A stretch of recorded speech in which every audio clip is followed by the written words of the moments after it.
তো আমি সবচেয়ে যে বিষয়টা ইম্পর্টেন্ট মনে করি সেটা হচ্ছে আমরা পরিকল্পনা প্রণয়ন এবং বাস্তবায়ন বিষয়টা ইম্পর্টেন্ট আমার জন্য।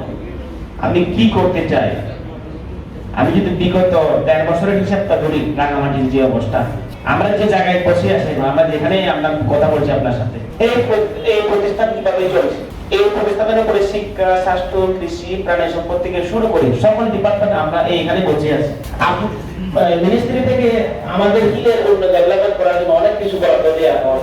এখানে বড় একটা বরাদ্দ দেওয়া হয়েছে, যদি আমি বলি উন্নয়ন খাতে, সেই উন্নয়ন খাতের প্রকল্পগুলো কিভাবে চলছে, কাকে দিয়ে আমরা বাস্তবায়ন করবো। আপনি টাকা দিচ্ছেন আমাদেরকে, সেটা আমি কি গরু ছাগল কিনবো, নাকি মদ ঝোলা খেলবো, নাকি ইয়াবা কিনে খাবো, সেটা যদি আমি এখানে ঠিক না করি, সেক্ষেত্রে আপনার ওখান থেকে যতই আপনি আমাদেরকে উন্নয়নে কোটি কোটি টাকা দেন, সেটা কোনো ভ্যালু নাই। এখানে আমি যদি বলি স্পেসিফিক, যদি বলি কোর্ট, এখানকার যিনি বর্তমানে যে প্রকৌশলী আছেন, এরশাদ সরকার, এরশাদ মন্ডল, তিনি কি ছিলেন?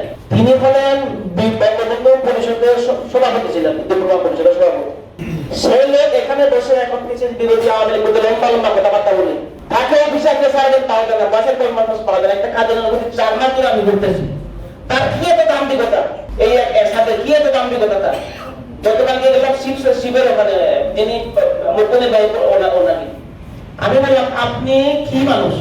তিনি বললেন যে এই যে দেখেন আমি ফোন করছি, ফোন ধরে না। আরে বাবা, আপনার ফোন ধরে না মানে আমি ফোন ধরে না প্রকৌশলী।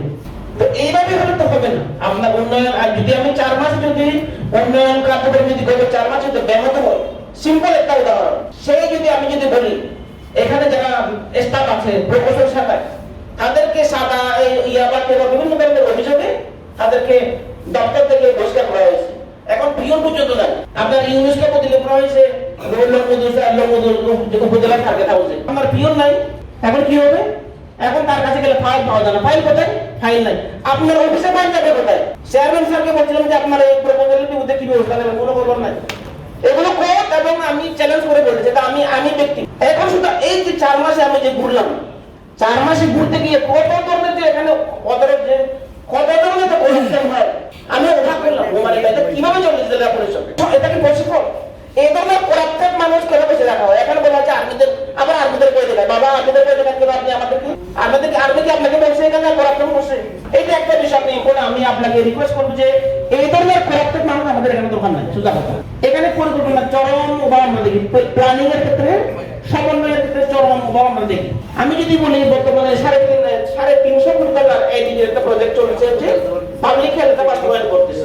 পৌরসভা কত সুন্দর করে আমাদের বাংলাদেশে ওটাকে রাস্তাঘাট করে দিল, কত সুন্দর করে RCC ব্লকের রাস্তা করে দিল।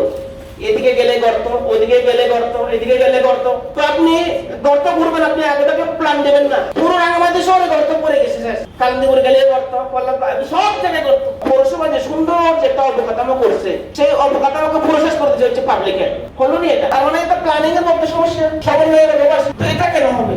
আমরা দেখি স্বাস্থ্য ক্ষেত্রে যদি আমরা বলি, কিভাবে চলে স্বাস্থ্য, বিশাল একটা অবকাঠামো নির্মাণ করে দেওয়া হয়েছে।